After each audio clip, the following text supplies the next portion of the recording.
Assalamualaikum warahmatullahi wabarakatuh. Jadi pada video kali ini merupakan video presentasi dari kelompok 7 yang beranggotakan Sultan Majid Muhammad Safara, Rima Pramesti, Naili Faizatul Muna, dan Anya Tusoliha.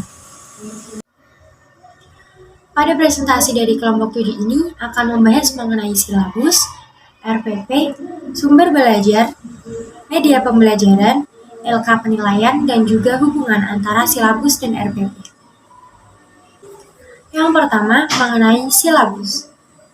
Silabus merupakan produk utama dari pengembangan kurikulum, yang merupakan hasil atau produk pengembangan desain pembelajaran, yang di dalamnya memuat komponen-komponen minimal dari kurikulum satuan pendidikan.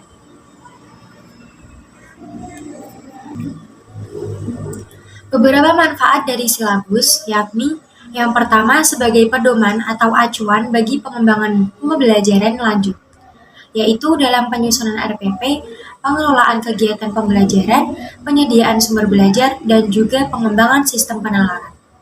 Yang kedua, memberikan gambaran mengenai pokok-pokok program yang akan dicapai dalam suatu mata pelajaran.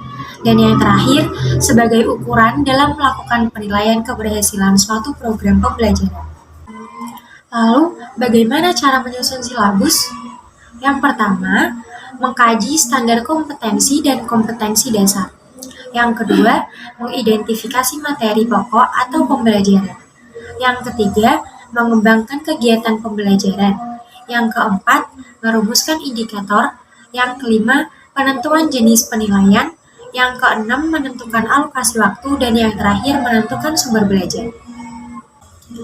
Sumber belajar adalah sesuatu yang dapat digunakan untuk memfasilitasi terjadinya kegiatan pembelajaran, baik berupa manusia, bahan, peralatan, teknik, ataupun lingkungan sendiri. Jenis-jenis sumber belajar yang dapat dimanfaatkan seperti sumber belajar orang, metode, lingkungan, dan informasi oleh guru. Seperti halnya buku, makalah, papan, peta, globe, dan sebagainya. Jenis sumber belajar yang lain yakni jenis sumber belajar yang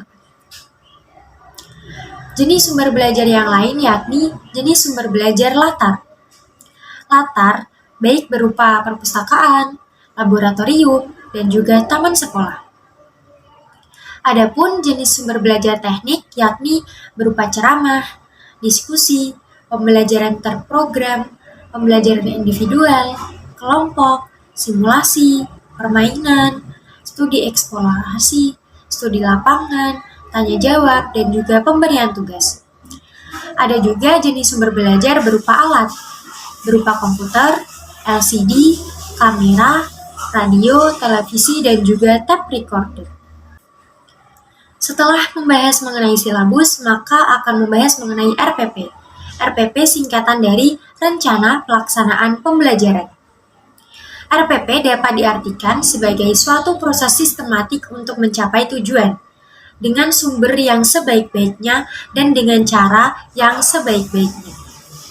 Sehingga RPP adalah rencana pelaksanaan jangka pendek untuk memikirkan apa yang akan dilakukan saat pembelajaran berlangsung.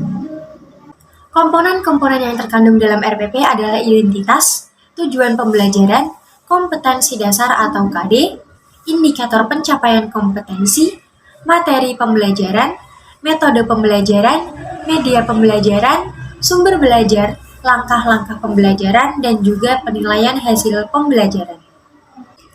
Sebelum menyusun RPP, perlu memperhatikan prinsip-prinsip dalam penyusunan RPP. Yang pertama, memperhatikan perbedaan individu peserta didik. Yang kedua, mendorong partisipasi aktif dari peserta didik. Yang ketiga, mengembangkan budaya membaca dan menulis. Yang keempat, memberikan umpan balik dan tindak lanjut.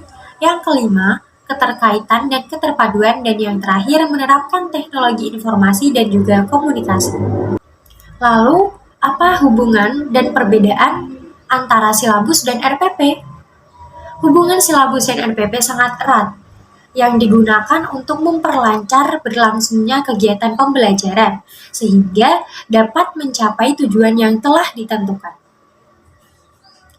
Lalu perbedaannya antara silabus dan RPP terletak pada waktu yang direncanakan atau dicapai.